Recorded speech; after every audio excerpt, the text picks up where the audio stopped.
qo'rqitish yoki jazolash tizimiga asoslanmasligi kerak ta'lim. O'quvchi siz aytganingizni qiladi qachon u sizni sevsa. Standart yondashsak standartda olamiz. Sinf olamgamda tashqaridan qaragan odam shohruh bekorchi deb o'ylaydi. Tamomlanish paytida bitta o'quvchi haqida gap ketgan kunlar bo'lgan. Men o'quvchi bo'lsam men nima xohlardim ustozimga? Zamonaviy ta'limda ikkita narsa bor. Markazda o'qituvchi emas o'quvchi. Ikkinchisi hayotiy holatlarga bog'lash. To'g'ri, ertalab shikolat oldirsam o'quvchilarimga deysiz. Har holda meni Amerika biletini yirtishimga sabab bo'ladigan taklif bo'ldi. Yutib oldingizmi? Maktabda to'lovi baland bo'lishligi tabiiy. Nega bitta manba unaqa ustozlar? Mana arzon maktabda o'qitib oldim, maza qildim demaydi. Umri ketdi, bolam umri ketdi bekorga deydi. Bitta o'quvchiga 100 ball beriladi har oyda. Qilayotgan ayblari bo'yicha u ayrilib boradi. Hatto bular ichida ustozga sovg'a bersa ham ayriladi. Unga ham nimadir vazifa tushishni boshlayapti-da. Qara ko'ryapsiz va qara farzandingiz bilan shug'ullansangiz yoki shug'ullanmasangiz mana bunaqa narsa o'zgarishlar bo'lyapti deydi. 1530 olibdi, ECDdan dedi-da. Zo'r bo'libdi-ku, hali bir haftalik charchoq chiqdi. Maqsad nima desa, bitta katta maktab qilish, butun vodiydan eng yaxshi o'quvchilar, eng yaxshi o'quvchilarning jamoasini yig'ish. Mana Farg'ona filial maktabimizni ochganimizga ham 1 yil bo'ldi, deyarli xudo xolisa. O'quv yilini yakunlash arafasida turibmiz va biz o'sha bu o'quv yilini xulosasini qilishga qaror qildik bugungi o'sha suhbatimizda. Va kelayotgan yilda nimalar qilmoqchimiz? Nimalar qildik? Nima natijaga erishdik? Va nima o'zgarishlar qilmoqchimiz? Qanaqa qarorlarga keldik? Nimalar o'rgandik 1 yil davomida? Shu vaqtda gaplashamiz. Suhbatdoshlarimiz bugun men o'zim, shu Aziz Rahimov, maktab g'oyasi muallifi, katta ustozlarimiz, Farg'ona filiali katta ustozlarimiz Ahror aka Rahimov. Hozirda bizni maktablarimizni o'quv bo'limi, rivojlanish bo'limi rahbari bo'ldilar. Farg'ona maktabimizning yangi direktorlari Shohruxbek Yigitaliyev biz bilan va Muhammad Yunus Tursunov hozirgi endi bu yildan direktor yordamchimiz yoki o'quv bo'limi rahbari degan bo'ladi Farg'onadagi. Suhbatni boshlashdan oldin sizlarga rahmat demoqchiman. Kattakon. Nimagaligini hozir aytaman. Mana hozir men rasmga olganman, bitta o'qib beraman. Xo'p, mana o'quv yilini 9 oyi tugab, 10-oyning yarmiga keldik. Ya'ni 9-oyning yarmiga keldik. 10 ta IELTS natijasi. 150 o'quvchimiz bor. Bitta narsani aytib o'tishimiz kerak. Yuqori sinflarda taxminan o'sha 9, 10, 11 sinflarimizda bir 60 tacha, 50 tacha o'quvchimiz bor. 10 ta o'quvchimiz IELTS bo'ldi. Bitta 8, 5 ta 7 va yil oxirigacha yana 10 ta natija kutilyapti. 3 ta SAT, eng badani 1530. Bitta qizimiz Flex g'olibi bo'ldi. Umumiy grantlarning soni $2 million dan oshdi va bitta qizimiz 100% grant yutdi New York Shanghayga. Yana bitta qizimiz UK Birminghamga yutdi va yana bitta qizimiz US Colorado Mass universitetiga yutdi. To'p 3 talikda bor ikkalovi ham. 200 dan oshiq mustaqil kitobda o'qishdi o'quvchilarimiz. Hippo ingliz tili olimpiadasida 5-sinf o'quvchimiz respublika bosqichiga chiqdi. Tasimoga 15 ta o'quvchimiz chiqdi. Birinchi yildan maktab o'quvchisi olimpiadaga chiqishi katta narsa. Chunki o'zi u maktab dasturini yetkazib olish kerak. Oyna orqada qolib ketgan bo'ladi ko'pincha. Lekin shu o'quvchilarimizdan 15 tasi olimpiadaga chiqishdi. 5 ta o'quvchi chetlashtirildi o'qish eplolmasdan. 15 ta o'quvchini olmadik va yaqindagina mana shu oy o'zida bizda viloyat monitoringi o'tdi. Ya'ni Xalq ta'lim vazirligi bizni maktabdagi o'quvchilarimizni tekshirib ketishdi. 5, 9, 11 sinf o'quvchilarimizni 77% natija 5-sinflarimiz, 79% natija 9-sinflarimiz, 81% natijaga 11-sinflarimiz erishishdi. Zo'r natija deb bilaman bu. Ya'ni deyarli 4,5, ya'ni juda yaxshi 4 baho 1-yil o'quv yili tugamasidan va bu xolis tekshiruv. Ya'ni bizdan o'zimiz tekshirib turib natijalarni jo'natmadik. Xalq ta'limdan vakil kelib, tepasida turib, bolalarni o'zligi savollarni tuzib, o'zligi berib tekshirib olishdi. Ularning o'zi ham aytishyapti, juda yaxshi natija bo'ldi. Eng baland ballimiz 96, eng past ballimiz 68 ball ekan. Zo'r bu. Men xursand bo'ldim. Juda ham bu raqamlarni eshitib, hammasi raqamlarda. Ya'ni shunchaki yaxshi bo'ldi, zo'r qildik, biz bordik, bunaqa qilishdik emas. Hammasi raqamlarda muncha bunaqa narsa bo'ldi va yana bitta ma'lumot bor. 95% ota-onalarimiz boshqa ota-onalarga bizni maktabni tavsiya qilayotgan ekan. Ya'ni olib kelinglar zo'r joy. Olib kelinglar zo'r joy. Va bu ko'rsatkich xalqaro standart bo'yicha ham yuqori, 70 dan baland yuqori hisoblanadi NPSda va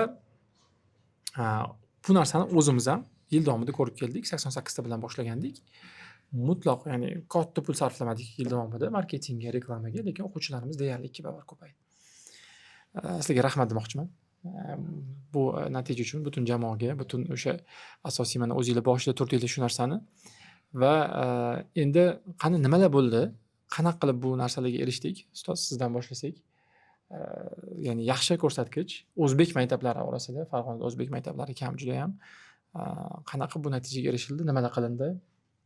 Va endi keyingi yil shu narsani davom ettirish uchun yana nimalar qilinmoqchi? Rahimov Ahrorjon, kimyo fani o'qituvchisi. Yutuqlar: 19 yillik tajriba.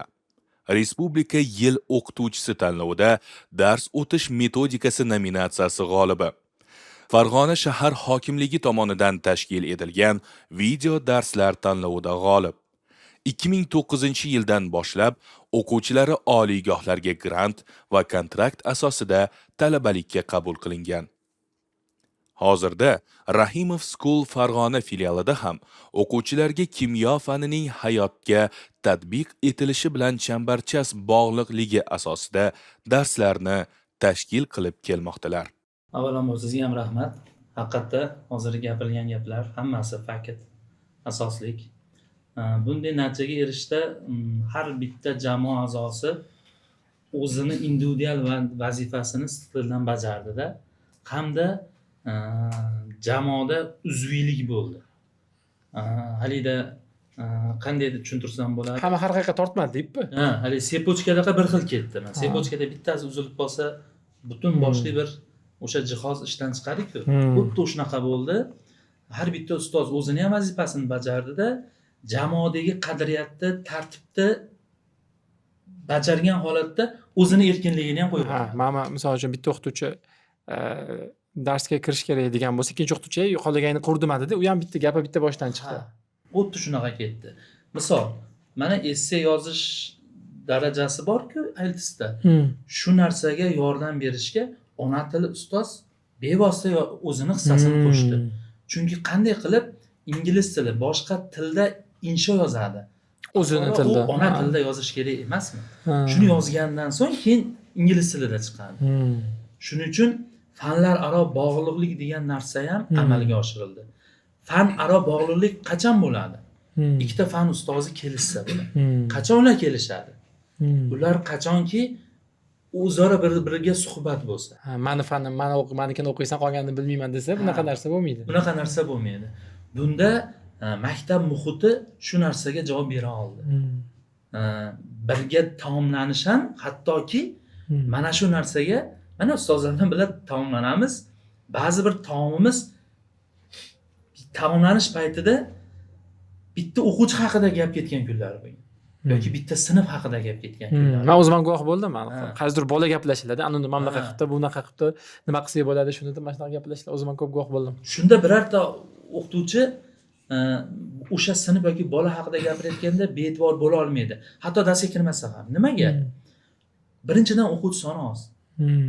Bu ham o'ziga yarasha ijobiy. 18 tada to'xtayapmiz-da hozir sinfda. 18 ta. Mana shu 18 ta paytda 7-sinf matematikasi 2 ga bo'linyapti. Ingliz tili 3 ga bo'linyapti.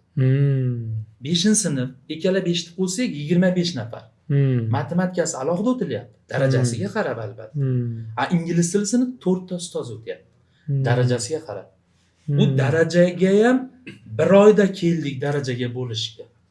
Va yana darajaga bo'lish paytidagi qaysidir o'quvchi o'sha o'zini birinchi egallagan darajasidan yuksalsa, o'tib ketaveradi.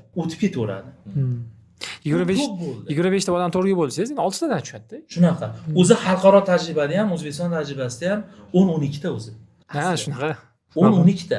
Lekin bizda 6 ta, 7 ta, 8 ta bo'ldi. 10-12 ta bo'lishi. Shuning uchun boyaga taslimaga chiqilganda. Shuning uchun shunda mana xususiy maktabda o'tirasiz-ku, qabulda mana o'zingizlar ham o'tiribsizlar, ko'rasizlar. Aksar bola mavzuda oldindami, orqadami kelgan bolalar? Qanaqa mana ko'rasizlar-ku o'zingizlar. Misol uchun nima deysiz? Mana Farg'onada, men Toshkentda bilaman. Toshkentda orqada bo'lgani uchun xususiy maktabga olib kelishadi. Biz bu yerda qanaqa Farg'onada? Hop, hozir kunda respublikamizda kelyapti, mana siz oldingizga kelyapti deb, u bola orqadami odatda yo oldindami 50% dan ko'proq? 5-sinfdan tashqari juda ko'p orqada edi. Kelganda. Zotan shu uchun olib keladi-da. 10-sinf o'quvchilarimiz xohishoning 5-sinf matematikani boshlashdi. Buni ko'p ko'ramiz biz. to'g'risida. Boshlang'ich tugatgandek hisob, ya'ni 5 yil yo'q Ha. o'chgan. 5-sinfdan matematikani boshlashdi. Mana oxirgi oylik sinovimizda yoki mana monitoringda mana shu ustozlarimizni 5-sinfdan hozirgi 10-sinfga yetkazdi, 11-sinfga yetkazganligini bir nechta sinovlar isbotini bera oldi. Bolalar shu narsaga darsda, qo'shimcha darsda, tanaffuslarda, kechagina tadbirda bitta 9-sinf o'quvchimiz kecha tadbir bo'ldi. U bola bilan biz bir oyda moslash, adaptatsiya qiyin bo'ldi u bolada. Ana shu bolani men tadbirga tushish dedim. Tadbirga tushishdan oldin matn bergan ekansiz ustoz, halini ishlab o'tiribdi. U bolani birinchi kelganda tadbirdan quvib bo'lmasdi. Bor kir vazifani qil deyish kerak edi 9dagi bola. Lekin men kecha yur tadbirga tushgun, oziq olasan. Mana ancha Yulib olib chiqishga to'g'ri keldi. ustoz shu matn bo'yicha ishlayotgandim-da deyapti. Keyin o'zi men hali ustozligimga ko'ngli bo'lmadi shekilli bilan tushib ketdi. Lekin o'sha bolani bir oyda biz kelgan bolani kuzatamiz-ku. Kuzatganimizda u bola sinf xonani emas, koridordacha tanlaganroq bola edi. Ana endi shu vaqtda qanday ish olib borildi? Fan ustozi ish olib borildi. Fan ustozi sinfning ichida qiladi ko'p ishni. Ana endi koridorda nima bo'lyapti? Koridorda bizning xususiy maktabda, Farg'ona filialida aynan shu o'quvchi uchun xos bo'lgan kurator bor. Dars soati yo'q. Sinf rahbari. Dars o'tmaydi. Uni dars o'tmaydi. Uni ishi ana shu koridorda bolalar bilan ishlash. Ya'ni hali yana gapni boshiga qaytaman. Jamoa har bitta element, misol mashina bo'lsa, bitta joy buzilsa yurmasligi mumkin-ku mashina. Xuddi o'shanaqa narsa bo'yicha Xudoga shukr mashinamiz yurib kelyapti. Lekin hali ko'nglimiz to'lmagan jihatlarimiz ko'p. To'xtab qolganimiz yo'q. Keyingi yilga bundan ham hali fanni tilida aytadi, optimallashish qilib, xudo xolasa yildan yilga ota-ona ishonchini Boya aytdingiz mana boyaga kurator bilan o'sha kollaboratsiyasida yoki hamkorligi degan joyda bundan oldin podkastdan oldin o'tirganimizda aytib berdingiz. Suhbatimizdan oldin. Ximiyadami, qaysidir fandagi kurator ko'rib turib, ya'ni o'zi o'qituvchisi aytish kerak uni. Nimaga o'qimayapsan deb aytish kerak, lekin kurator ko'rib turib, "Mana bu fanni nimaga o'qimayapsan" degan narsani eshitgandek bo'ldim boya. Qarang, bunda bunday bo'ladi. Fan ustozi kuratorga vazifa qilmayotganini aytish kerak. Mana aytaylik, ingliz tilidan Mamajonov Akramjon ustozda 30 nafar o'quvchi bor bo'ynida. 30 nafar o'quvchini yaxshi o'qimayotganini ustozga aytish uchun ustozdan qancha ko'rish kerak? Endi qarang, bizda Farg'ona filialida, Toshkent filialida ham bor bu, elimiz dasturi bor. Fan ustozi, o'sha bola darsda vazifa qilmagan, yaxshi qatnashmayotgan bo'lsa, salbiy, qoniqarsiz baho qo'ysa, kuratorni elementi deb ilovasida shu topshiriq bo'lib tushadi. Shu qara degan ma'no. Tizimlashgan. Endi qarang, agar shu element bo'lmasa, 30 tan bilan gaplashish uchun 1 minutdan gaplashish uchun 30 minut yarim soat. U yana nechta o'qituvchi bor? Hali kurator o'quvchi bilan gaplashmagan. Akromjon ustoz kuratorga yetish uchun. O'g'il bola kuratorga yetish uchun, qiz bola kuratorga yetish uchun Akramjon ustozni biz ertalabdan kechgacha kerak bo'lsa darsdan keyin, ishdan keyin o'qituvchini emas, meni o'zimni ham bezovta qilinmaydi-ku. Misol. Tizimlashganligi uchun, element dasturi bo'lganligi uchun o'quvchini, har bitta o'quvchini harakatini fan ustozi ko'rib, yo'naltirib boradi. Har bitta holat kuratorga tushadi, har bitta holat menga ham ko'rinadi va undan ham tashqari mana oxirgi ota-ona yig'ilishida ko'pchilikni qo'liga o'rnatib berdik. Telefon shakllari chiqdi, mobil versiyalari chiqdi. Ota-onaga ham boryapti. Zo'r. Ota-onaga ham boryapti. Unga ham nimadir vazifa tushishni boshlayapti-da. Qara ko'ryapsiz va qara farzandingiz bilan shug'ullansangiz yoki shug'ullanmasangiz mana bunaqa narsa o'zgarishlar bo'lyapti deydi. Zo'r. Ingliz tili deganingizga, ustoz sizga savol ham shu qiziqqonligimdan o'zim shu javobi kerak menga bu narsani. Biz endi o'quv markazida ishlaganmiz, o'zingiz ham ishlagansiz. O'quv markazida haftada 3 marta 1,5 soatdan dars bo'ladi. va o'rtacha 1,5 yil 2 yil o'qiladida. IELTS qilish uchun 10 ta natija qilib qo'yibsizlar. Hali 8 oy 9 oy bo'ldi. Men bilishim bo'yicha endi qabulda o'tirganim taxminan bilaman. 2-3 ta bolada IELTS bor edi. 2-3 ta borida IELTS bor edi va yana 2-3 tasi tayyor edi yaqin orada IELTS olishga. Ko'pi juda boshlang'ich, ya'ni endi ATCH qilib yurayotgan bosqichda ediki, demak bular bilan haftada 3 marta 2 soatdan ko'proq shug'ullanilganmi yoki bular qanaqadir sizlarga muhabbat paydo nimadir bo'lganki 8 oyda, ya'ni hozir yil o'quv yilining oxiriga 20 tadan oshadi bitdingiz boya 20 tadan oshib sertifikat, bu yaxshi natijada. Ya'ni bu o'ylab qarasak keyingi yilga borib deyarli yuqori sinflarimiz hammasida ingliz tilida muammo bo'lmaydi degan narsaga boradi. Qanaqa mana shu ingliz tiliga javob bergan inson sifatida eng kuchli o'qituvchilarimizdan biri sifatida nima qildinglar? Shohrux Yigitaliyev, ingliz tili fani o'qituvchisi. Yutuqlari: Fardu bakalavr bosqichi bitiruvchisi, xalqaro CELTA sertifikati, 30 dan ortiq davlatda bo'lgan keng dunyoqarash va madaniy tajriba, xalqaro ustozlardan olgan ko'plab treninglar, Mr. Bridgetdan speaking metodlari, Zahran Shariati xonimdan writing metodlari, Jon Kurindan umumiy dars tashkil etish uslublari, darslarni to'liq ingliz tilida samarali olib borish ko'nikmasi. Shogirdlarning yutuqlari: 2024-2025 o'quv yilida 10 dan ortiq talaba 6 dan 8 gacha IELTS natijalariga erishdi. 11-sinflardan 7 ta o'quvchi dunyo reytingidagi top universitetlarga $1,5 million ortiq grant sohibi bo'lishdi. Hozirgi kunda xalqaro universitetlarda tahsil olayotgan bitiruvchilar.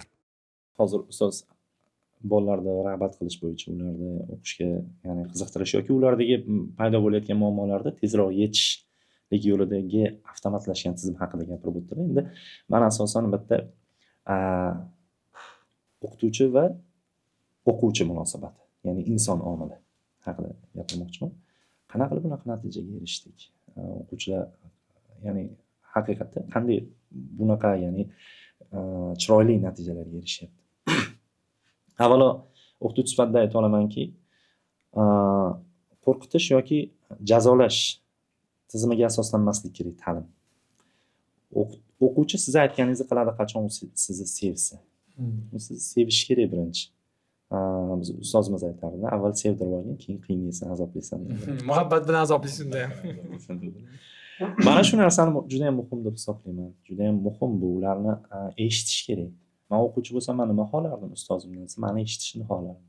Men bilan suhbat qilishini xohlardim. Dars haqidami? Yo'q, dars haqida, hayot haqida. Men o'zimning muammolarim bor. Yosh bolaman to'g'ri, lekin o'zimga yarasha muammoim bor. Ota-onam menga yaxshi muomala qilmayotgandek tuyuladi menga, o'rtoqlarim bilan muomalam bor meni. Darsni yaxshi tushunmayapman, aytishga uyalaman. O'quvchini ichidan o'tadi shunaqa narsalar. Ular bilan alohida suhbat ham qilish kerak. Alohida suhbatda nima qilyapman desa, yaqinda oldimizda marojnaxona bor. O'sha yerga o'zini olib chiqib ketyapman, bitta o'zini. Bitta o'zini olib chiqib, birga xuddi maktab muhitidan chiqib. Maktab muhitidan chiqib. Akasida. Darsdan tashqari holatda, dars tugaydi. Keyin o'zini olib, sinab ko'rdim shu narsani. O'quvchini, men yosh sinflar haqida gapiryapman, hozir IELTSga qaytaman. Yosh, aytaylik 8-sinf, 7-sinflarda ham shu narsani qo'llab ko'rdim. Chiqib akasidek bo'lib o'tirib, birga marojniy olib, qanaqasini yeysan? Tanlayapmiz ikkovimiz, menyudan tanlayapmiz. Meni ustozim shunaqa qilib chiqsa, men uchun faxr.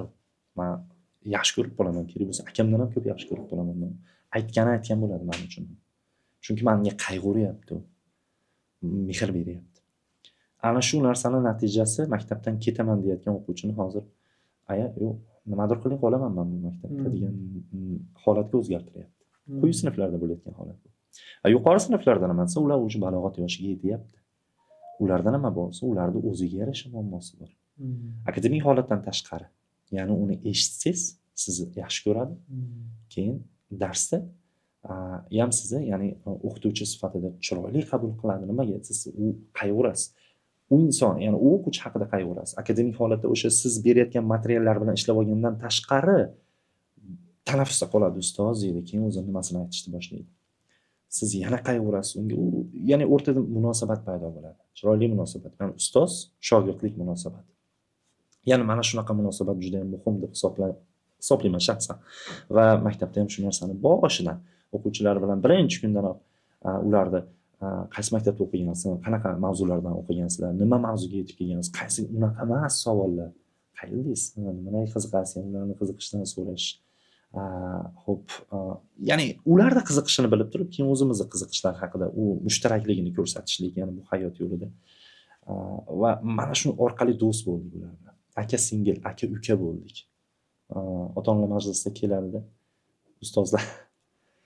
Bizni o'tirishi bilan ustoz so'ramaydi, ha, farzandim qanaqa ketyapti demaydi. Birinchi gapi, men o'zim suhbat qilgan ota-onalardagi ota-onani suhbati, boshlang'ich gapi, bizni dasturxon mavzuyimiz Shohrux Yigitaliyev boshlaydilar. Bizni dasturxon mavzuyimiz siz. Nimaga?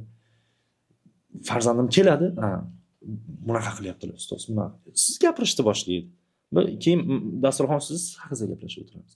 Ustoz shunaqa bo'lishi kerak deb hisoblayman. Ana shunda sizni sevadi u. U ertasiga keladi, topshiriqlar berasiz, qiladi, sizni bergan topshiriqlaringizni qiladi. Qilolmagan taqdirda endi yolg'ondan qochadi. Uyatib qoladi siz oldingizda. Standart yondashsak, standartda olamiz. Ortiqcha yondashsak, ortiqcha, ya'ni o'zimiz ham katta bo'lganimizni eslasak, yoshlik paytimizda, bolalik paytimizda biz jiddiy oladigan odamlar kam bo'lardi, yaqin oladigan. Yosh kattalar uchun biz just another o'quvchi, ya'ni navbatdagi o'quvchi. Palonchi yeb, ana qildingmi, keldingmi? Ha, men tayyormisan? Ha, ne forma yo'q. Mana shunaqa odam o'rnida ko'rilmaydi. Jiddiy olinmaydi, o'tirib eshitilmaydi. Bizda ham dard bor endi, bizda ham endi o'zimizcha endi dardlar endi. Yoshga yarasha. Endi u lekin sizga jiddiyda u. O'sha o'zingiz uchun jiddiy, siz o'sha odam eshitmayotgani yoki o'sha palonchi velosipedingizni ololmayotganingiz siz uchun juda katta narsa-da u. Tepadan turib u endi deysiz, lekin o'sha aql yo'q-da hali. O'sha balog'at yo'q hali. O'shanga kim bir 3-4 ta bo'ladi tarixda, odam istalgan odamni o'taqalab chiqsa, kim sizga jiddiy olib qani o'tir, nima bo'lyapti endi? Buni qo'y. Qanaqa gapir endi, qanaqa bo'lyapti hayoting? Ha, mana bunaqami? Deb turib gapirayotgan gapingizni uzmasdan. Ha, yaxshi bo'lmabdi. Nima odam deb olsa, juda boshqacha bo'ladi-da. Ular sizga darsda yordamlashadi keyin. Siz endi keyingi safar bolalar darsga qaytamiz demaysiz, sizni o'rningizga u gapiradi darsda. Bolalar deydi, qolganlar tinchitishni boshlaydi. Yana bir jihati bor ustoz. Siz ingliz tilidan dars o'tsangiz ham, u bilan oddiy gaplashsangiz ham, gap toningiz o'sha bo'ladi-ku. Quloqqa o'sha kiradi-da. Birinchi bu mehringiz bilan kirgizib olsangiz, keyin ingliz tilingiz kiradi yoki boshqa faningiz kiradi. To'g'ri yondashuv bo'ladi. Bu ular bilan do'stona yondashuv. Endi akademik yo'lda nima qilyapmiz ularga? Qanaqa metoddan foydalanamiz? Munosabat qurilib bo'ldi. Munosabat qurildi. Endi u yog'i u sizda endi. Ular sizni eshitishadi, ular siz har kun darsingizga kelishadi. Nima qilamiz bugun ustoz? Endi bu yog'iga o'zingiz shu ta'lim metodikangizni ishlatishingiz kerak deb hisoblaymiz. Va bu o'rinda maqtanish uchun emas, har bir ingliz tili o'qituvchisi uchun zarur bo'lgan CELTA nimasi haqida, kvalifikatsiyasi haqida gapirib o'tamiz. Albatta, uni darsxonasida roli juda ham katta CELTAning, inshaalloh yurtimizda ko'paysin. Shunaqa CELTA sertifikatiga o'qiydiganlar, aynan qog'ozi uchun emas, ko'nikmasi uchun o'qiydiganlar ko'paysin. Va uni o'qitish nima beradi desa, to'g'ri, ya'ni mavzuga to'g'ri yondashuv. Bola qanaqa qilib, ya'ni uni o'qitasiz bolani. Nima qilsangiz o'sha siz berayotgan topshiriqni bajaradi, qanday qilib bajarish kerak. Faqatgina ustoz o'quvchi munosabatimi yoki darsda boshqa narsalardan foydalanish kerakmi desa, CELTA shunga javob beradi. Va ana shunda o'rgangan asosiy narsam, ya'ni bu sherik bilan ishlash taktikasi. Bir kun va sinf olamgamda tashqaridan qaragan odam Shohrux bekorchi deb o'ylaydi. Ustoz bekorchi, o'rtada o'tiraman-da. Turg'izib qo'yishni bir shuni. Men jazolayapti desam, gaplashtirayotganim. Meni ishim shu, o'rtada o'tiraman. Tashkilotchi. Ha, ular sherik bilan almashadi. Ya'ni men komanda beraman, ular sherigi bilan keyingi sherikka o'tishadi, Bitta mavzuni gaplashish mumkin, lekin og'zaki nutqni rivojlantirish haqida, ya'ni bu narsani bog'laydigan bo'lsak, ya'ni 10 ta odam bilan gaplashib chiqsa 10 xil fikr oladi va o'zini bitta yakdil javobini shakllantirishga o'rganadi bola. Buni 5-sinf ingliz tilisi bo'ladimi, 6-sinf ingliz tilisi bo'ladimi, 11lar, ya'ni IELTS bo'ladimi? IELTSga CELTAni qo'llayolmaysiz deyishgan.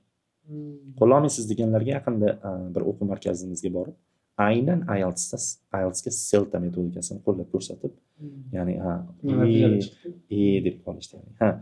Va mana shu orqali ularda akademik yo'lda ularga chiroyli metodika orqali qo'lladik va javob berishga qiynaladigan bolalar, ustoz menda g'oya yetishmayapti, so'zim bor g'oya yetishmayapti deganlar bo'ladimi? G'oya bor so'z yetishmayapti degani bo'ladimi? Farqi yo'q. Ular gaplashish kerak. Qancha ko'p gapirsang shuncha yaxshi o'sadi. Ingliz tilida ham shunaqada, the more you speak the better you'll be deydi. Va ular shunaqa suhbat orqali shakllantirilgan biz dars jarayonida. Albatta o'rgangan ustozlardan o'rgangan metodikalarimiz bu. Zamonaviy metodika, an'anaviy uslubdan qochgan holatda, ya'ni faqatgina nima deydi? Ma'ruza qilishlikdan qochishlik, ya'ni ko'proq gapirtirishlik. Bu endi dars jarayonida qo'llanayotgan metodika. Endi ba'zi bir mavzular bor. U mavzulardan maksimal darajada foydalanib olish kerak. Misol uchun shopping mavzusi, xarid mavzusi. Xudo o'ylasangiz, shuni shopping sentrda qilsa bo'lmaydimi? Supermarketga borib qilsam yaxshiroq bo'lmaydimi? Men shunaqa o'ylayman, menga yaxshiroq bo'ladi. Nimaga bola his qiladi, ya'ni o'sha atmosferaga tushadi. Shu atmosferada turib shoppingga oid bo'lgan narsalar haqida gapiradi. Shu jarayoni haqida gapiradi. O'zi shopping nima, bu supermarket nimasi bilan boshqacha, boshqa nimadan, bozordan. Shunga o'xshagan savollar, ya'ni aytaylik, IELTS savollar. Yoki bo'lsa mehmonxona mavzusi. Nimaga odamlar mehmonxonani tanlashadi? Nimaga yerda yotishadi? Nimaga qimmat mehmonxona tanlashadi? Aynan shunaqa mavzularda bolalar bugun ketdik. G'oya bor. Ustoz o'zingizdan ham necha marta ruxsat so'raganman. Ustoz bugun safarimiz bor bizda. Supermarketga borib kelay dedi. Nimaga desam dars o'taman dedi. Ha deb ko'rib, bitta o'quvchidan so'radi.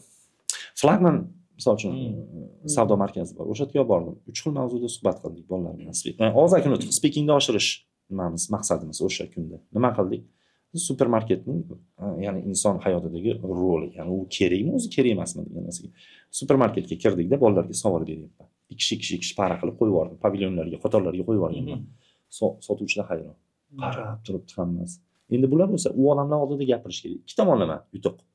Odamlar oldida gapirishni o'rganadi va aynan jarayonni, muhitni ko'zi bilan ko'rib, ashta nafas olib gapiradi. Bu boshqa narsa. Natijasi qanaqa bo'lsa, natijasidan o'zim ham hayratdaman. Qo'yib, shunchaki. Yoki bo'lsa, keyin mehmonxona mavzusi. O'rtog'im Farg'ona shahrida 3ta 7 mehmonxonasi bor, yangi tushgan, Farg'onadagi eng lyuks mehmonxona. O'rtog'imiz o'shda ishlayapti, yordam beradi. Telefon qildim. Olib kel Shohrux. Ketdik mehmonxonaga. Olib kirdim. Mehmonxona mavzusi oldin o'rganib kelasan, keyin nima yozasizlar dedim bolalarga. Reflection yozasiz. Mehmonxona o'zi nima? Endi bitta writing o'stirish yo'li. Mehmonxonaga olib kirib, resepsiyon bunaqa bo'ladi. Resepsiyon bilan muloqot bunaqa bo'ladi. Mehmonxona o'zi nima? Lyuks mehmonxona nimasi bilan boshqacha bo'ladi qolganlaridan? Nimaga odamlar uni tanlashadi? Hamma sharoitlarni kirib, basseyni, boshqasi, sport zali hamma yo'g'i bilan xonalargacha kirib ko'rsatib chiqdik. Bolalarga yoqadimi? Bolalar endi keyingi safar darsga kelsangiz, ustoz bugun nima qilarkin deb kutib turadi. Va ana shu umid bilan ham darsingizga kirib shuni o'tirishadi. Bugun nima chiqarkin ustozdan hozir? O'rganib qoladi, ya'ni shunaqa narsaga. Va biz uchun shunaqa narsa kerakmi? Endi shorisiz qilyapsiz ekan, qilinmaydiganlargacha jabr bo'lib qolmaydimi? Endi o'rgatishimiz kerak, shunaqa uslublardan foydalanish kerak. Bolaga ham sayohat, ham boradi, boshqa muhitda o'rganadi. Shu yerda suhbat. Dars faqat sinfxonada degan narsadan, ya'ni meni nazdimda shunaqa, faqat sinfxona emas. Tashqariga, misol uchun oddiy, tashqariga o'yinga olib chiqaman-da. Misol 45 minut dars bo'ladigan bo'lsa, chiqamiz, bolalarga ham aytaman. Bolalar, hozir dars vaqtim mani. Shu dars vaqtimda dars o'tishim kerak. Shunda keyin shu olgan pulim halol bo'ladi. Keyin farzandimga xotirjam bir narsani olib beraman borib pulimga. Shuning uchun mayli tashqariga chiqamiz. 15 minut 20 minut o'yin o'ynaymiz. Keyin topshiriqqa o'tamiz. Topshiriqlarga listlar tayyorlab olaman. Og'zaki nutqqa ishlab kelamiz chiqib. 11lar bilan ham shunaqa qildik-da. Parkka olib chiqib ketaman. 2 soat darsimiz bo'lsa 1 soat voleybol o'ynaymiz. Boshqa quvlashmachoq o'ynaymiz. Yoki har xil o'sha team building shakllantiradigan o'yinlar o'ynaymiz-da. Hattoki shu o'yindan ham foydalanib qolaman. Qaytib kelgandan keyin bitta reflection. Bolalar, what is a game for you? What ya'ni shunaqa. O'yinning inson hayotidagi roli mavzusida bitta reflection qilib beringlar. Yoki speaking. Savollar tuzib beraman. O'yinning inson hayotidagi roli nima desa, ketdi. Endi unga boshqacha gapiradi bola. Nimaga desa, shunchaki mavhumlik, xayoldan, imagination, tasavvurdan olib gapirmaydi, hayotdan olib gapiradi. Va buni ta'siri boshqa. Misol uchun Azbek o'zlari aytib beradilar. Kim nutqda chiroyli gapiradi, kim orator bo'ladi desa, inson o'zini hayotida tushungan inson orator bo'ladi deysizmi?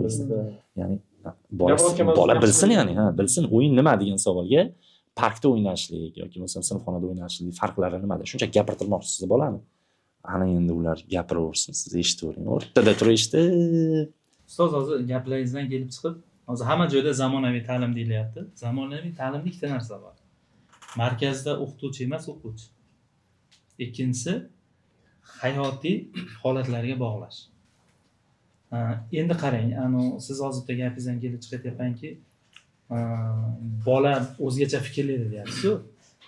Lekin siz boshida ikkita joyga olib chiqib qo'yib, 9 oy davomida yana boshqa boradigan manzillarni ham qilib qo'yish kerakmi?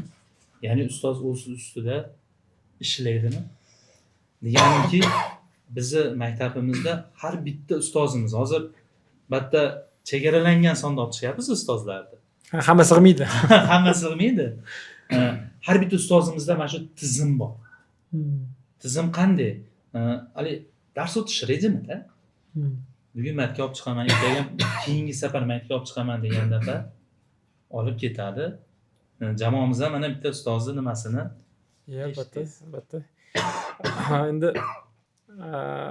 Muhammad Yunusdan bir narsa so'ramoqchiman. Ustozimiz mana o'sha viloyatdagi, balki vodiydagi eng kuchli maktablarning birida ham ishlab yurdingiz.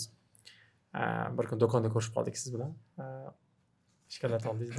Qayerga to'sa ertalabdan shikolat oldingiz desam, o'quvchilarimga dedingiz. O'quvchilarim menga buyurtma bera olishadimi? Shunaqa va'da beruvdim dedingiz. O'shanda mehribon so'z ekanlar degan fikr qoldi. Demak, u yerda siz yaxshi ko'rishadi. Siz ham u joyni yaxshi ko'rishingiz ko'rinib turdi va shu ikkita ish joyi kelganda u eng kuchli maktablardan biri bo'lsa ham bizni maktabda qolishni tanladingiz. Nima ko'rdingiz maktabimiz jamoasida yoki o'quvchilarimizda? Ya'ni yoki qanaqa potensial ko'rdingiz? Tabiiy, hali biz endi yengimiz, uzoq yillik maktab emasmiz. Qanaqa fikr o'tdiki, shu qarorga kelishingizga sabab bo'ldi? Shu haqida ozgina gapirib bersangiz. Muhammad Yunus Tursunov, informatika fani o'qituvchisi. Yutuqlari: Inha universitetida bakalavr, Computer Science fani bo'yicha xalqaro o'qituvchilik darajasi va shu darajadagi xalqaro mutaxassislar bilan tajriba almashinuvi. Prezident maktabida o'qituvchilik tajribasi. Xalqaro Cambridge tizimidagi maktablarda IGCSE va AS&A level darajasidan o'qituvchilik unvoni. Hozirgi kunda ham Cambridge International tashkilotida GCEA level imtihonlarini baholashda ekspert. IELTSdan 7 sertifikat. Informatika, Computer Science fanini to'liq ingliz tilida tashkil qilish ko'nikmasi. Shogirdlarning yutuqlari. Shogirdlari chet davlat universitetlarida ta'lim olishmoqda. AZ State University, Turkey Technical University va boshqa universitetlar. Shogirdlari Najot ta'lim, Codil kabi yirik kompaniyalarda faoliyat olib kelmoqdalar. Rahmat. Bu qandaydir qiyin savol bo'ldi hozir menga. Chunki tanlashda ham ko'p faktorlar hisobga olinib, hisobga olmoqchi bo'linganda ham baribir ikkala maktabda ham o'ziga yarasha ustunlikcha jihatlari bor, boshqa. Lekin eng oxirgi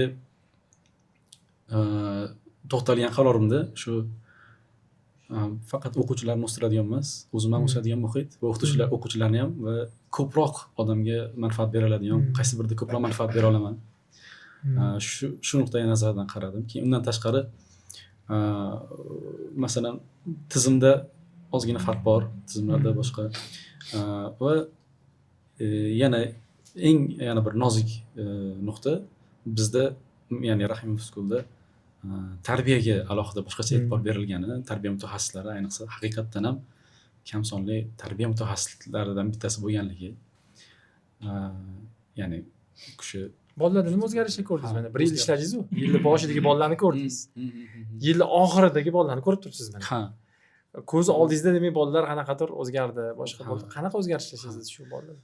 Shunda shuni case qilib aytsak, birinchi Rahimov Schooldagi 1-sentyabrdagi eng birinchi majlisimizda ustozlar bilan gaplashganimizda aytildiki, darslarimiz sifati unaqa qoniqarli bo'lmayapti shekilli, chunki o'quvchilardan va ota-onalardan yaxshi feedbacklar kelmayapti deyishdi.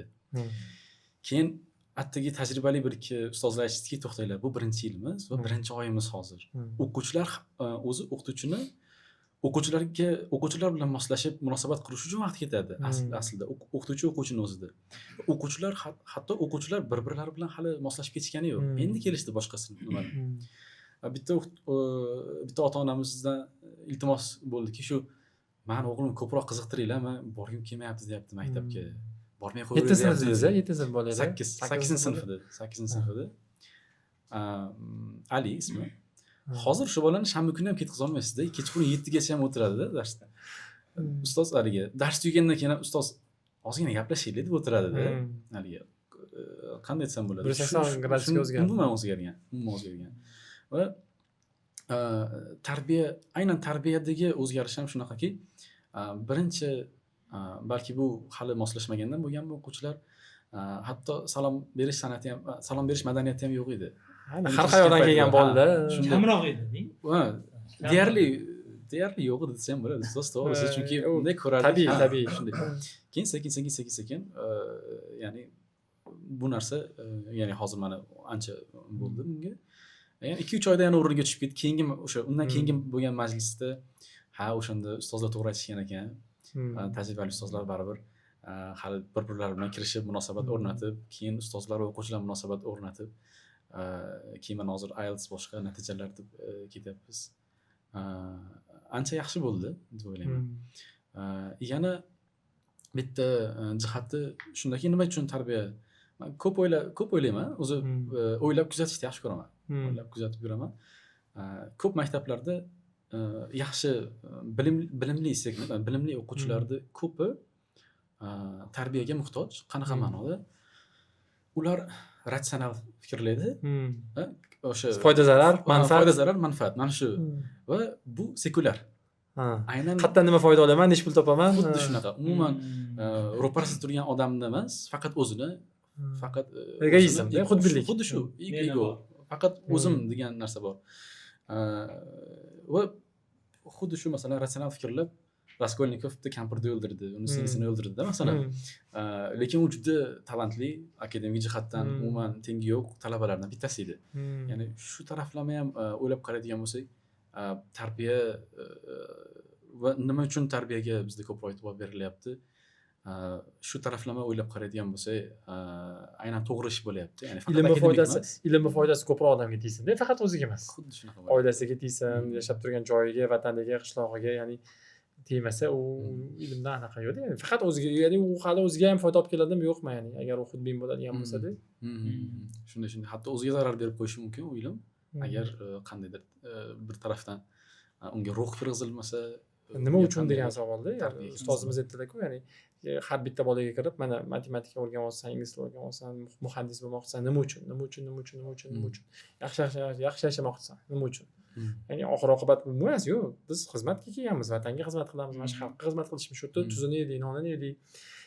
Balki katta sabablardan bittasi shu o'zbek tilida bo'lishi ham shu-da. Bu narsani o'zbek tilida singdirish osonroq-da. Siz o'zbek tilida boy ta'lim olsa, meni vatanim deb katta bo'ladi-da bola.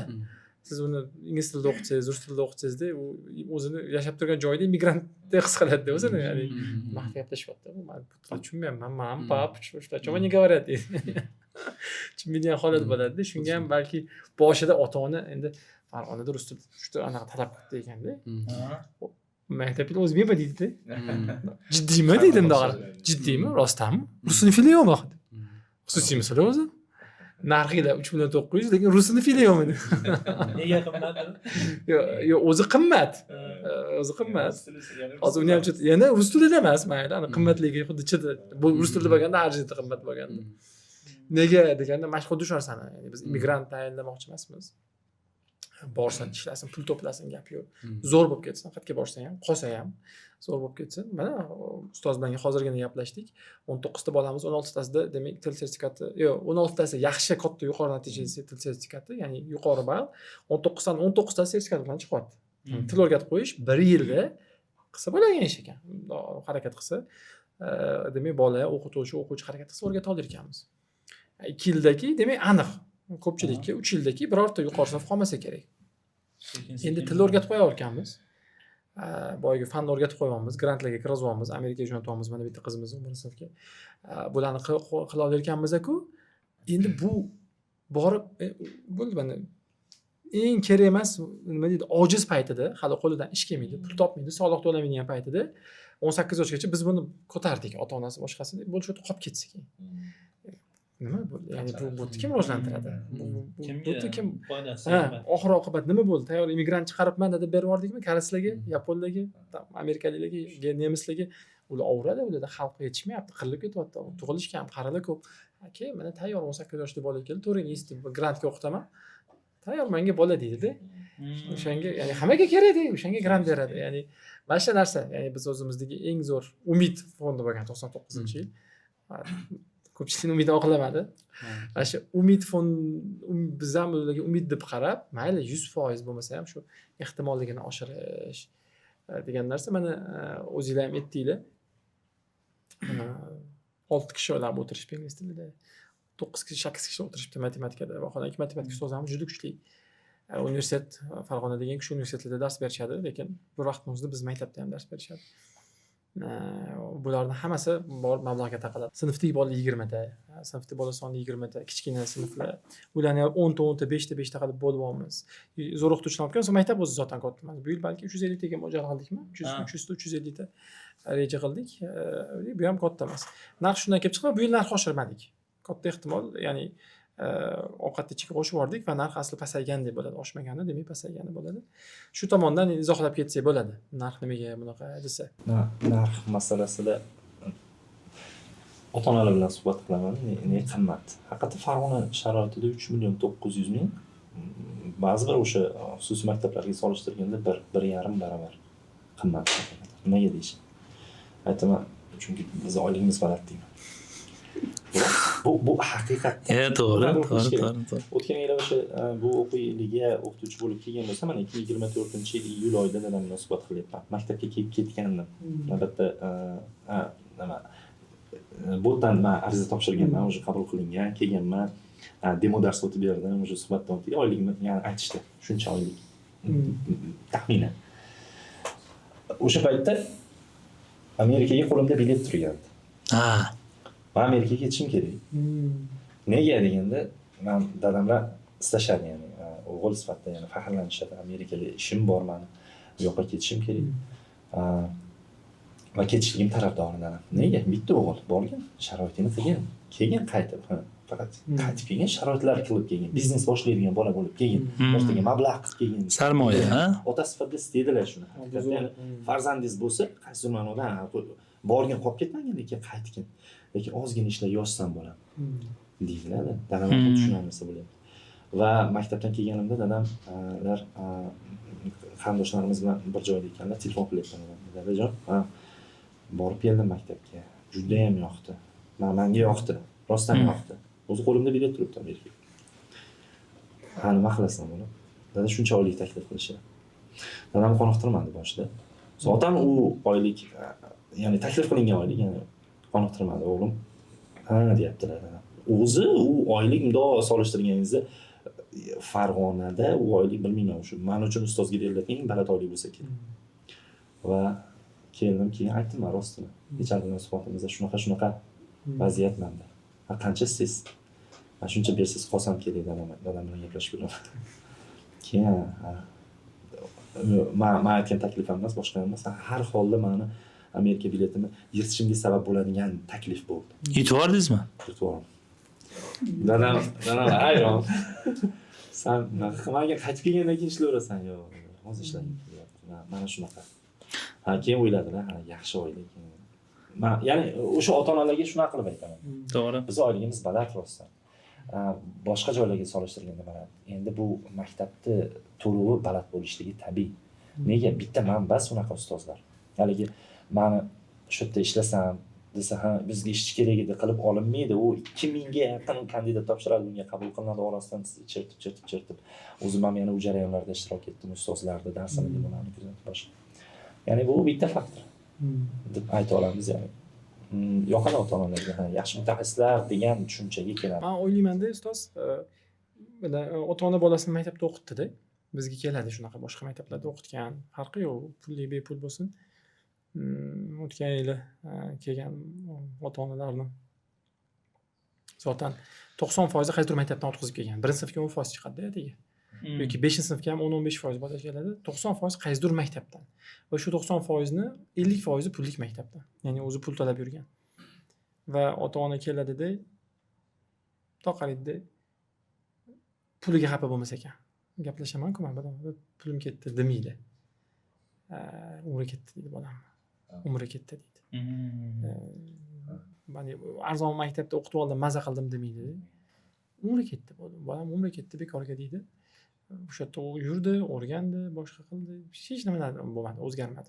Orqaga ketdi, pastga ketdi, o'qish pasayib ketdi, yomon odat o'rganib keldi, yomon o'rta orttirib keldi. Ya'ni umri ketganiga afsuslanadi. Aytadiki, qaytara olmayman-ku men umri deydi. Pulni-ku men toparman ishlasam deydi. Boshqa qilardi. Ovqat berdi, repetitor bo'lardi. O'sha pul babi ketardi deydi. O'ylab qarasangiz 1-2 million babi ketib qoladi. Repetitoriga, yo'l kirasiga, ovqatiga, boshqasiga ketib qoladi. Mayli 4 million, 3 million ketmas, 1-2 million ketib qoladi. Xudo qaraydi, men shu narsani ertaga aytmasam bizga deyman. Yani umrni so'rab olmasin deyman-da. Ya'ni bolam umri mana shu yerda bekor o'tdi sani maktabingda yoki siz maktabingizda yoki mana shu yerda yurib desa bu yomon. Ya'ni o'qituvchi ham aytsa bu narsani, o'quvchi ham aytsa, ertaga mayli ba'zan ota-onalar keladi, qimmat ekan deydi. Bola yaxshi bo'lsa tushib beramiz ba'zan. Bolangiz yaxshi bola ekan, harakatchan bola ekan. Yoki grant e'lon qilamiz yoki testlarimiz bor. Ya'ni qayerdadir o't beramiz o'sha bolaga, imkoniyatiga qarabdi. Ya'ni boyagi puldan ozgina aniq qilishimiz mumkin o'sha qaysidir bolalar uchunda. Ya'ni bu narsani narxi to'g'rilab berish mumkin, lekin ertaga qaysidir ota-ona aytsaki, "Yo'q, men umriga noroziman. Puliga noroziman. Pulini to'la olmayman odamga, mallasangiz bo'ladi plus minus qilib. Umriga noroziman. Bekor ketdi shu yerda." Omonatdan o'zbek. Desa bu nimaga yuribman o'zim maktab qilsangiz shunaqa maktab qilingki, o'zingiz bolangiz o'qsin. O'g'lim o'qiyapti-ku. Shunaqa shanga. Ustoz, siz anaqa haqida gapirmoqchi edingiz, hozir aytdingiz. Hali tarbiya mavzusida chiroyli gapirdi ustoz, haqiqatda. Ta'lim, tarbiya bir ketish kerak. Endi ani boshqaruv xodimi bo'lishlaganligim uchun aytib qo'yish uchun bizda tarbiya jarayoni ustozlar tomonidan va bir chiroyli malakali ustozimiz tomonidan olib borish bilan bir qatorda uni o'sha labbay degan joyiga, ya'ni qarsaki qo'ldan chiqadi-ku. Bolalar bunga rioya qilishi bo'yicha elimiz jurnalimizda axloqiy baholash tizimi bor. Qandayki o'zini nimalari bor, kategoriyalari bor. Oddiy misol, qaysidir o'quvchida so'kinib gapirish bo'lib qoladi-ku. Xoh darsda bo'lsin, xoh tanaffusda bo'lsin. Shu narsalarni eshitib qolinsa, albatta fan ustozi yoki kurator tomonidan psixologlar ishlaydi. Yoki darsga qaysidir jihatdan 1-2 minut kechikirish, 3-4 minut kechikirish, har xil vaqtida ballar ayrilib boradi. Bitta o'quvchiga 100 ball beriladi har oyda. Qilayotgan ayblari bo'yicha u ayrilib boradi. Hatto bular ichida ustozga sovg'a bersa ham ayriladi. Shunaqa. Ustozga sovg'a bersa ham ayriladi. Yangi qabul qilayotganda, shartnoma tuzayotganda tanishtiriladi. 1-oktyabr biz uchun qiyin-da. Tanishtiriladi. Yaqinda bo'lgan holat, bitta ota-ona chiqdi, sovg'a bersa minus oladimi deydi. Ha, desam, zo'r-ku deyapti. Xursand bo'ldi. Uni ichi kechimada nima o'tganini bildim o'zim, tushundim. Tarbiyaga bevosita tartib ham qo'shilgan. Shundan o'sha ustoz aytmoqchi, salomlash ko'paygan, boshqa jihatlar ko'paygan. Hatto bitta oilada 2 ta bola o'qiydi. Ota-ona yig'ilishida nima bir mana 2 ta bolangiz o'qiydi. Katta bolasi ham bir boshqa joyda o'qitdik u oilani. Akajon, opajon, nima takliflaringiz bor? O'qituvchisidir balki, yoki o'qituvchi bo'lmagan bo'lsangiz ham qaysi o'qituvchini havas qilgandirsiz, yoki qanaqadir chet elda yoki qaysi maktabda havas qilgandirsiz. Nimalar qilsak bo'ladi qo'ldan kelgancha degan gap ketganda, mana shu tarbiya jihati bo'yicha bitta gapirdi. Orada qanaqadir bir masalada nolish bo'lib qolar ekanda bolalarida. Mana shu kattasi kichinasi nimadir gapirsa nolish mumkin bas. U bu ota-onasidan oldin gapirayotgan bolaga. Darsda o'rganib bordi. Darsda o'rgangan. ukasini tarbiya qilyapti. Endi bari kichkina sinflarda hali bularda jicha yoshga doir baribir olish nimalari bo'ladi-da. Olaveradi, amal qilishlar jicha naqadar bo'lib qoladi-yu. Kelib aynan shu gapni gapirib ketdi. Ota-ona yig'ilishdan juda ko'pi chiqib, "Men ustozingizga oylik ko'tarib bering." Mana shunaqa deydi. Xursand bo'latyapti-da, rag'batlantiraylik, uni o'rgatdi, buni o'rgatdi. Ota-ona tomonidan shu tavsiyalar juda ko'p bo'ldi. Bekorga 95% dedingiz, men bugun eshitdim-da bu son sifrani. Lekin amalda ota-ona yig'ilishini ko'rgandan keyin haqiqatda 95% chiqsa kerak degan nimada turibman. Juda yuqori, chunki 70 bu xalqaro ko'rsatkich. 70 bu ya'ni 70% bo'lishi bu xalqaro ko'rsatkich. 95% boyiga bu tavsiya. Bu rozilik emas, 100% rozi bo'lish mumkin. Siz narsalar bir narsadan rozi bo'lib turib, bor odamga hali shoshmay turishingiz mumkin-da. Shu 5%igini shoshmay turibdi tavsiya qilishga. 95% odam nafaqat o'zi rozi. U kimdir yetaklab shu ber shotga olib kelib, mana bunaqa olib kel deyish bu tavsiya foizi bu. Ya'ni rozilikni o'lchash emas bu. Chunki rozilik boyagida siz to'liq ochilmaydi. Siz bir odam misol uchun mana shu mikrofondan rozi bo'lsam, men bundan yaxshiroq yo'qligi uchun rozi bo'lib qo'yishim mumkin-da. Shu borligi. Bori shu endi roziman endi. Lekin siz so'rasangiz, "Ya aka, bundan olmang. Mana bunaqa degan model bor. Shundan oling." Tavsiyam boshqa bo'ladi. Lekin men buni tavsiya qilyapmanmi? Demak, men nafaqat buni roziman, balki men uchun eng yaxshi variant deb shuni bilaman. Shuning uchun tavsiya odatda 70% dan oshmaydi. 70% endi xalqaro standartda shunaqa. 95 bu juda yuqori natija, juda kuchli natija. Bunga endi qisman matematik izoh ham berib ketishimiz kerak. Bola kam ham-da. 155 ta odam, 150 ta odam bo'lgani, ya'ni nima deydi, bu narsani oshirdi, lekin o'zi 80-90% orasida bo'lishi, demak, har bitta odam o'sha kutganidan a'lo bo'lib turib, bu men kutganimdan a'lo ekanki, sen ham ber bolangni, sen ham ukam, jiyanim, qo'shnim deb turib, voqelikda ham shuni ko'rdik. 80 ta bilan boshlab 150 taga yaqinlashib qoldik. Bu albatta o'sha boya hozir gaplashganimiz ustozlarimizning mehnati, bolalarning o'zining mehnati. Bolalar ham katta mehnat bo'ldi. Endi shu men yuqori sinflarni tayyorladik. Xudo xolisa bu yil shu boshlang'ichdan ochib olsak, bir to'g'ri qilib turib, to'liq birdan 11gacha maktab qilib, u bir g'oyani gaplashuvdik. Mana shu narsani o'zi mana hozir jamoamizdagilar ham ko'rishsa ham, maktabdagilar ko'rishsa ham, biz o'zi g'oyamiz nima? Biz o'sha umumiy jamoa bilan boshlayotganda, mana bu yil birinchi yil maktab foyda qilmadi.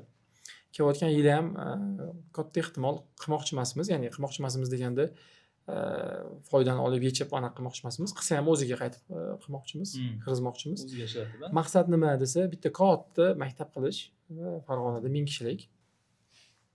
Va bu 1000 kishilik maktabni butun vodiydan eng yaxshi o'qituvchilar, eng yaxshi o'quvchilarning jamoasini yig'ish. Bunga ko'p gaplashgandik. Mana shu ham ta'limi zo'r bo'lsin, ham tarbiyasi zo'r bo'lsin. Qanchadir bola o'tdi, grantda o'qisin, bepul o'qisin, qanchadir o'qituvchilarimiz bolalarsiz o'qisin, ichida yotoqxonalari bo'lsin, hozirdagi va boyaga 1000 ta eng zo'r vodiyning eng zo'r bolalari, o'quvchilarni yig'sin. 10 million aholi bor vodiyda. 0.1% bo'ladi-da shunda. 1000 ta, ya'ni 0.1% bolani shu yerda yig'sin. Lekin buning uchun boyaga hozirgi kichkina jamoa, kichkina maktab o'quvchilarimiz, ya'ni mana shuni asosi bo'lsin. Ya'ni boyaga mana ertaga keldi-ku, mana yangi bola kelyapti-ku. Yangi bola kelganda, bizda unaqa g'aybat qilinmaydi. Bu bizni maktabda axlat ko'chaga tashlanmaydi. Bizni holatda bunaqa stakanni qo'yib turib, suvni yarmini tashlab ketilmaydi. Bizni maktabda bo'sh paytda telefon o'ynalmaydi, kitob o'qiladi. Degan narsa singib ketsa, ana o'sha bizning niyat shu. Ya'ni o'sha bitta qilib, shuning uchun biz Andijonni yoki Namanganda sho'ba yoki filial qilish reja qilmayapmiz. Ya'ni yaqingina ekan, 1 soat. O'zingiz ham aytdingiz, mana Andijondan o'quvchilar kelishni boshladi dedingiz. Xudo xohlasa Namangandan kelishni boshlaydi. Ya'ni masala shu. Hozir ham ikkita bor o'zi. Bormi? Namangandan bor ikkita. Shunga qarab ketyapmiz. Ya'ni maqsadimiz shu, shunaqa maktab qilish. 1000 kishi bo'lishi shart emas. Ya'ni bu raqam o'ta muhim emas. 1000 ta, 1.5 mingta bolani bitta joyda o'qitsa bo'ladi. Shunda boyiga raqobat bo'lib, bir-birini ko'rib, hamma sinflarda boyiga bo'lib to'lganingizda yaxshi holat bo'ladi. mashinaga chiqmoqchimiz. Ota-onalarimiz ham xudo xohlasa mana o'qituvchilarimiz ham shu narsani bilsa, vodiyni o'zbek tilidagi eng yaxshi o'sha ham tarbiyaga, ham boyga yuqori akademik excellence deydi, natijalarga e'tibor beradigan maktab bo'lishi niyatidamiz. Xudo xohlasa shu narsani birinchi yilini o'zidayoq to'g'ri yo'ldamiz degan natijani qilib berdinglar jamoa bo'lib, xudo xohlasa. Jamoa ishladi. Ha, albatta. Aynan bitta nima emas. Endi jamoani hammamiz maqolingiz bor. Ha, maqolim bor haqiqatda. Ko'pdan quyon qochib qutulmaydida. Shuning uchun hamma bir yoqadan bosh chiqaradi. Hali yutug'imizga ham sevinamiz. Mana kecha misol kunni oxirida bu hafta har hafta o'ziga yarasha mas'uliyati bor. U har xil darajada bo'lsa ham mas'uliyat bo'ladi. Kecha haftaning oxirida, ya'ni juma kuni o'qish tugaydi-ku. Kunni oxirida bizda manda o'zimdan bunaqa yig'ilish bo'lib qoldi onlayn. Haligindan chiqib tursam, bitta o'quvchimiz ustoz Alisher eshitdingizmi dedi. Ha, nima deydi? Ali ajoyib nima qildi? U o'quvchi jiddiy gapiradi-da. Ha, sam 1530 olibdi SATdan dedi-da. Zo'r bo'libdi-ku, hali bir haftalik charchoq chiqib ketdi. Shunday chiqib ketdi-da. U mana Shohribek 530 top nechiga nima da'vogarlik qilish ehtimoli bor? Garvard qabul qiladi 1520. Misol. Baland bu 1530 baland. 10 sinf bolaga zo'r. Ha, 10 sinf. Top 10 da, top 10. Top 10 bemalol qabul qilinadi. Buni endi ko'taramiz, xudo xohlasa 1550 da qilish kerak. Shuni eshitib, o'qituvchilar xonasida kirsam, o'qituvchilar hali ketmagan ekan. Ikkita ustoz chaqiribdi, chiroyli tabrikladi. Bitta SAT ustozimiz ishladi. Bitta Diyorbek matematika ustozimiz. U ham hali SAT qiziqar ekan ustozimiz, ikkalasini tabriklab, qattiq mehnat qilishdi.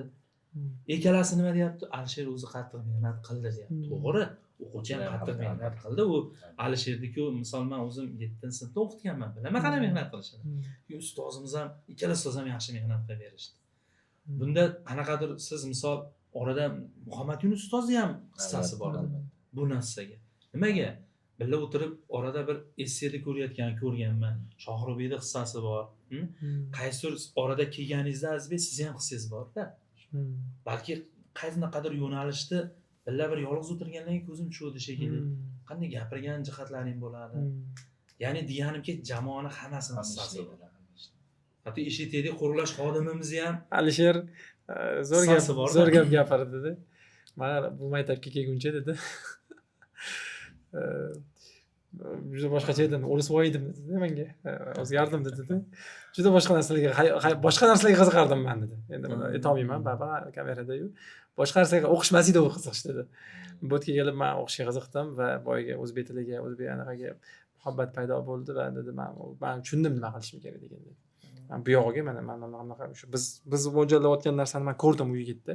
Boraman, o'qiyman, men ahamiyatli inson bo'laman, muhim odam bo'laman, o'sha qayerdadir narsalarni to'plab turib vatanimga, o'sha oilamga xizmat qilaman, ya'ni foyda keltiradigan odam bo'laman.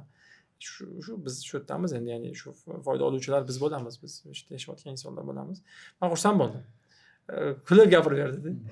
Aka boshqacha bo'laydi dedi. Ya'ni shunaqa xursand bo'ldimki, ya'ni ha dedim, ya'ni biz demak o'ylagan narsani men kurtelarini ko'ryapman. Chunki haqiqatda to'liq rus maktabida o'qigan, ruslashgan bola edi-ku. Qiynalardi. Shunaqa biz endi rus maktabdan ko'pchilik keladi, ko'p maktabda. Zakovatga boramiz Alisherda. Zakovatimiz bor universitetda shanba kuni maktab nomini qo'yganmiz. Natijada tashlab turaman, gruppada ko'rasizlar. Tarkibim juda ajoyib. Men bitta fan ustozimiz, bitta qo'riqlash xodimimiz, 3 ta 10 sinf o'quvchi. 6 kishi ekanda. Bugun final, men shu suhbatda finaldan qoldim. O'zi rejamiz Azizbek kelishini bilib, finalga bitta sherigimiz Farhod akani nimasi bor ekan, ishim bor deydi. Azizbekni chaqiramiz deb aytishdi bo'ldi. Azizbek aka kelsin, bizga finalda endi oxirgi bugun provga chiqiladi-da. Muhim o'yin. Hozir menimcha o'rin olib chiqamiz. Ashadda Alisher o'tiradi. Men ham misol qancha ham sonda kitob o'qiganman. Sochig'ina bunaqa davralarda yurganmiz. Zakovatlarga savol jo'natgan paytimiz bo'lganda, lekin qaysi savolni biz topolmayotgan paytda yarmini topib qo'ygan vaziyatlari bor. bunday topadida u xoh kitob bo'lsin, kino bo'lsin. Endi inglizcha, Amerika, Angliya haqida savol tushsa-ku endi qo'yaverasiz. Ha, Bu aniqda bu suhbatdan keyin semiradigan bo'ldi. Ko'lar alishib ketamiz. keyin yana o'zimizdagi jamoaviy muhitdan tashqari, ya'ni xuddi shu narsa bizda o'quvchilarda ham ko'rinyapti. Ya'ni o'quvchilar ham jamoa bilan, individ faqat bitta o'zi emas. Man O'sha- bilan emasda. Ha, faqat man emas. Ya'ni ularda ba'zida baholari sherigiga nima qilib qo'yiladi. Masalan, aytaylik, sherigi yaxshi ishlamasa, o'zi ham baholanmay qoladi. Yani jamoaviy ishlash muhiti, ya'ni o'zi hayotda ham ko'rsa, hech qachon bitta odam o'zi Yaxshi narsa. Ya, ya. hech narsaga erisholmaydi. Jamoa bilan ishlash, ya'ni shunaqa jamoa bilan ishlash ko'nikmasi ham bolalarda ancha yaxshi rivojlandi hozir. Zo'r. Ancha yaxshi. Hali hozir zakovat gapirib mavzudan chiqmoqchi emasman. Tarkibni qarang, tarkibni e'lon qildik. O'quvchi bitta nimada o'ynayapti-da. Bu narsa ham maktab ichida qanaqadir tizim yaratilganligini isboti sifatida gapirmoqchi bo'ldim-da. O'quvchi, akademik jamoadan bitta a'zo, administrativ jamoadan bitta a'zo, xavfsizlikdan bitta Iyerarxiya yo'q-da, iyerarxiya Yo'q, yo'q. unaqa narsa yo'q. Bitta qatnashish. Endi qarang, o'qish taklif qilyapti, Azbi Rahim finalga chaqiraylik deyapti. Keldi o'ynay bersin deyapti. Hali bitta kitob bor edi-yu, Rossiya bo'lamidi? Nima? Bunaqada aravada un bo'ladi. Ha. Ha? Qisqichbaqa nimaga tortadi? Ha, Lebetratchuka. Ha, qisqichbaqa to'g'riga tortadi.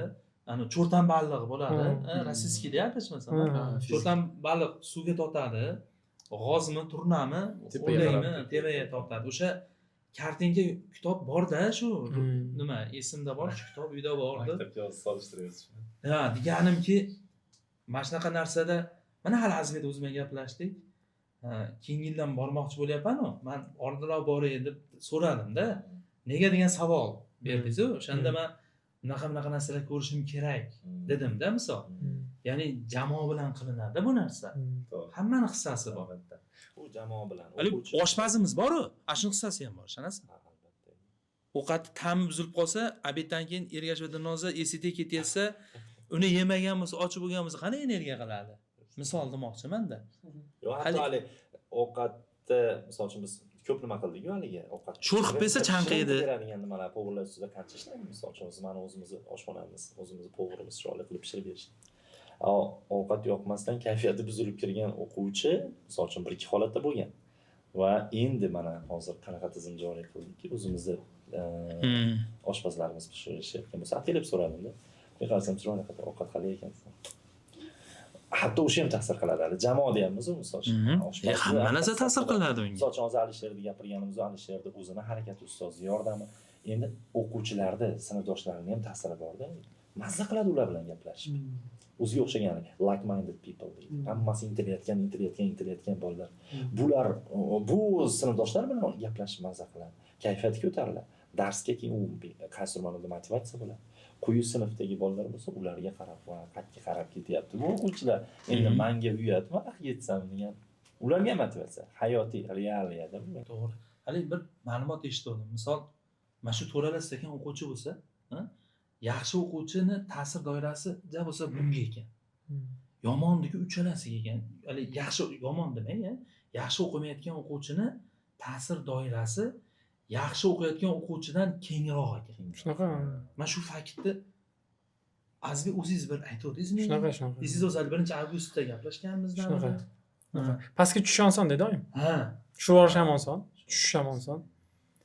Shunga hali kuratorlar, nimalar hammamiz kurashiladi. O'shaning uchun 5 ta bolani haydab yuborishdi. Ertaga ham bittasini haydab, ya'ni chunki u o'ziga zarardan tashqari atrofga ham zarar beradi. Endi bu atrofga zarar o'tyaptimi, haydaladida endi. Endi tartib qoida muhimda. Hali o'sha ma'noda o'qituvchi sifatida qaysidir ichimdan bir narsa o'tadi men. Chunki hamma o'quvchi bilan boshqacha gaplashamiz. Misol uchun o'quvchida, misol men uchun o'quvchi xato qiladi deymiz. Hali chetlashtirish oson emas-da o'qituvchiga. Misol uchun umuman jamoaga, butun maktab jamoasiga. Qancha mehnatingiz ketgan, nega vaqtingiz ketgan? Oson emas. Yana bitta imkon beraylik deydigan insonman misol uchun. Yana bitta imkon beraylik. Boyam aytdingiz. Ustoz ham yana bir fikrdan-da bitta imkon berib olib qolsak-chi. Ha, opogimiz keladi. Zotan o'sha 100 balli axloqiy balli 100 dan 0 ga tushgungacha biz qarab turmadik shunchaki. o'zidan o'zi tushmadi. Qasdli darajada harakat Tashlandim, qildim. Misol uchun nimalar qildim. 10% tushsa, hey, qayerga qarab ketyapsan, qayerga keyin o'zi bilan suhbat, individual suhbat, jamoaviy suhbat. Shunda ham endi tushib ketsa, o'sha jamoani bitta fikri qarorga chiqyaptiki, qolganlarda o'ynaylik, ko'pchilikda o'ynaylik, sog'lom muhitda o'ynaylik, ularchi. O'sha ma'noda chetlashtirilayotgan o'quvchiga bu ham bir hayotiy dars bo'lsin. U ham o'zgarish tarafdorimiz albatta. Ha, o'zgaradi. Albatta o'zgartirish tarafdorimiz. Shu joyda yakunlasak bo'ladi. Ya'ni ko'p suhbatlashamiz hali. Biz bu yerda Toshkentda ham o'qituvchilarimiz bilan qayta qilaveramiz. Sekin mana endi jarayonlarni boshlab olsak, sentyabrlarni boshlab olsak, bir bitta chorak, ikkita chorak o'tsa, yana qilaveramiz bunaqa suhbatlarni, xudo xolisa. Qani endi ko'radigan, qiladigan ishlar, ya'ni ikkita chorakda bo'ladigan o'zgarishlar, xudo xolisa hammasini yana shunaqa yig'ilib kamera oldida ota-onalarimiz, o'qituvchilarimiz uchun, o'zimiz uchun zotan kelajakdagi hammasi uchun mana shuni hujjatlashtirib qo'yamiz. Vaqtinglarni ajratib, shuncha kutib kelganingizga rahmat.